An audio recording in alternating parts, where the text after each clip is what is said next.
नमस्कार, मैं प्रोफेसर सतीश चंद्र झा अपने चैनल में आपका पुनः स्वागत करते हैं। समय कभी भी एक जैसा नहीं रहता है। कभी तो समय का हमें साथ मिल जाता है और अनेक प्रकार की सफलताएं प्राप्त होती है, और कभी धाराओं के विपरीत चलने में अनेक प्रकार की परेशानियां जीवन पथ पर उत्पन्न हो जाते हैं। मीन राशि की यह अक्टूबर माह की गोचर कुंडली है। एक तो आपके जन्म कुंडली होते हैं और दूसरे यह गोचर कुंडली है। इन दोनों कुंडलियों के आधार पर ही हमारे जीवन में शुभ अथवा अशुभ परिणाम प्राप्त होते हैं। अभी समय आपके दरवाजे पर दस्तक दिया है। आपके लाभ स्थान में दो ग्रह विराजमान हैं, शनिदेव स्वगृही एवं देवगुरु बृहस्पति।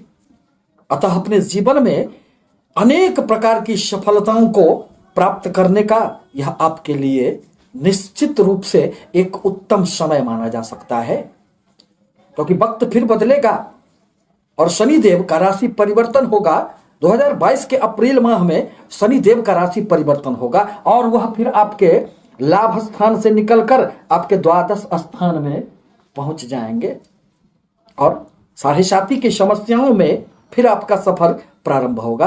देवगुरु बृहस्पति भी नवंबर के बाद उनका भी राशि परिवर्तन होगा और 20 नवंबर को वह भी आपके व्यय स्थान में आ जाएंगे। परिणामतः आपको अनेक प्रकार के व्यय की अधिकता रहने के कारण जीवन में खूब परेशानियों का सामना करना पड़ेगा, परंतु अभी तो लाभ की स्थिति है। अभी तो अनेक स्रोतों से आपको लाभ प्राप्त होंगे। आपकी मन की जितनी इच्छाएं होगी वह भी इन दोनों ग्रहों के प्रभाव से निश्चित रूप से पूर्ण होंगे। दरअसल शनिदेव आपके लाभ स्थान में बैठकर उनकी 7वीं दृष्टि आपके पंचम स्थान पर पड़ रहे थे, जहां कर्क राशि है और पंचम स्थान बुद्धि का स्थान होता है, विद्या का स्थान होता है, संतान का भाव होता है। परिणामतः आपके मन में हमेशा ही एक भ्रम की स्थिति पैदा हो गई थी। शनिदेव के प्रभाव के कारण धैर्य की कमी, मन में झुंझलाहट, बनते बनते कार्य बिगड़ जाना, ये सब शनिदेव के प्रभाव के कारण उत्पन्न हो रहे थे। परंतु अब देवगुरु बृहस्पति शनि के सानिध्य में आकर उनका नीच भंग राज योग का निर्माण हुआ है और देवगुरु के दृष्टि प्रभाव में अमृत का वास माना गया है। परिणामतः अब उनकी 7वीं दृष्टि आपके पंचम स्थान पर पड़ रहे हैं। एक और जहां शनि के दुष्प्रभावों में निश्चित रूप से कुछ न कुछ कमियां आएगी, वहीं आपके बुद्धि में पुनः एक गहराई आएगी। भ्रम की स्थिति से निकलकर सत्य के दुनिया में, यथार्थ के दुनिया में आपको ले जाने का कार्य देवगुरु बृहस्पति करेंगे। छात्रों को इस माह खूब सफलताएं प्राप्त होगी। शिक्षा के क्षेत्र में निश्चित रूप से उन्नति होंगे। प्रेमी जनों को शनि के प्रभाववश अनेक प्रकार की समस्याएं दृष्टिगोचर हो रही थी, परंतु अब देवगुरु के आ जाने से उनके दृष्टि प्रभाव से मीन राशि के प्रेमी जनों को भी अब निश्चित रूप से नजदीकियां बढ़ेंगे। एक दूसरे को समझने का आप प्रयास करेंगे और अपने जीवन पथ पर आगे बढ़ चलेंगे। अब जहां तक आपके व्यापार भाव का प्रश्न है, तो उसके स्वामी बुधदेव बनते हैं, जो 2 अक्टूबर को ही उनका राशि परिवर्तन होकर अब वह उच्चगत अवस्था में सूर्य के साथ बुधादित्य योग का निर्माण कर रहे हैं। मंगल एवं सूर्य की भी आपके व्यापार भाव में स्थिति बनी हुई है, जो पराक्रम योग का निर्माण कर रहे हैं। अतः 17 अक्टूबर तक, जब तक सूर्यदेव आपके व्यापार भाव में रहेंगे, आपको निश्चित रूप से आपके व्यापारिक गतिविधियों में खूब सफलताएं प्राप्त होगी। यूं तो बुधदेव पूरे माह अब आपके व्यापार भाव में रहेंगे, अतः व्यापार भाव के स्वामी का व्यापार भाव में ही उच्चगत अवस्था में रहना यह संकेत करता है कि आपके जितने प्रकार की व्यापारिक गतिविधियां में किसी भी प्रकार के अवरोध उत्पन्न हो गए थे, रुकावटें आ गई थी, अब वह दूर हो जाएंगे। आपके नए नए कोई भी जो योजनाएं बनी थी, जो मूर्त रूप नहीं ले पा रहे थे, अब वह पूर्ण होंगे। यदि आप अपने व्यापार में विस्तार देना चाहते हैं तो उसमें भी अब आपको सफलताएं प्राप्त होगी। परंतु सूर्य एवं मंगल की दृष्टि आपके राशि पर पड़ रहे हैं। आपके राशि पर तीन तीन ग्रहों की दृष्टि प्रभाव है, जिसमें सूर्य एवं मंगल अति गर्म ग्रह माने जाते हैं। परिणामतः क्रोध की अधिकता आप में अक्टूबर माह में रह सकती है, और व्यक्ति यदि क्रोध में आ जाए तो उसके जीवन की जो एक लय होती है, अवरोध उत्पन्न हो जाता है। आपको निश्चित रूप से क्रोध की अधिकता के कारण दाम्पत्य जीवन में भी अनेक प्रकार की समस्याएं उत्पन्न हो सकती है। अतः आवश्यक है कि अपने वाणी पर, अपने क्रोध पर, अपने आवेश पर आप नियंत्रण रखें।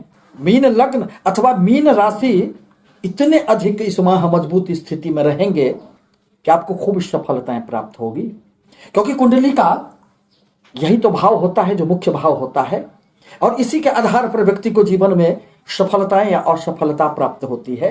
यदि लग्न मजबूत नहीं हुआ, यदि राशि मजबूत नहीं हुए, तो फिर आपको किसी भी प्रकार की सफलताएं नहीं प्राप्त होगी। आपके कर्म क्षेत्र के स्वामी देवगुरु बृहस्पति बनते हैं, जो शनि के साथ आपके लाभ स्थान में विराजमान हैं।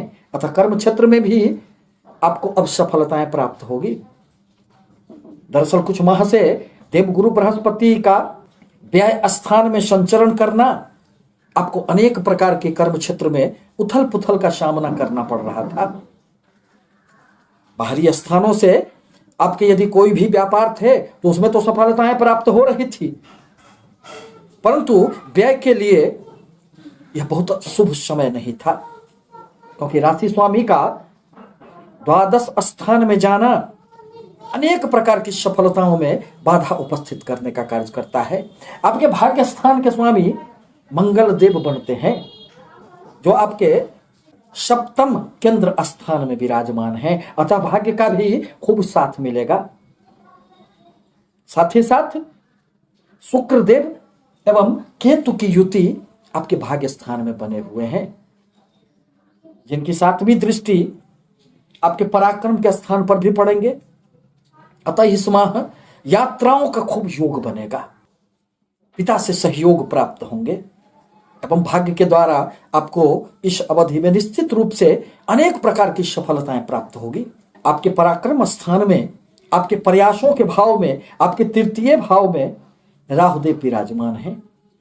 तृतीय स्थान में राहुदेव की अत्यंत ही सुखद परिणाम मिलती है। आप कभी भी बैठे हुए नहीं रह सकते हैं, परंतु यह तो थोड़ा छाया ग्रह होता है। यह व्यक्ति को अनेक प्रकार की उस कार्यों की तरफ भी मोड़ देता है जिससे आपको असफलताएं प्राप्त हो जाए। अतः किसी भी कार्यों को सोच विचार कर आपको अपने कदम बढ़ाना आपके लिए आवश्यक होगा। इस प्रकार कहा जा सकता है कि मीन राशि के लिए यह अक्टूबर माह अनेक प्रकार की सफलतादायक है। आपके धन के लिए, आपके लाभ के लिए, आपके कर्म क्षेत्र में, व्यापारिक क्षेत्रों में अनेक प्रकार की सफलताएं मिलेगी।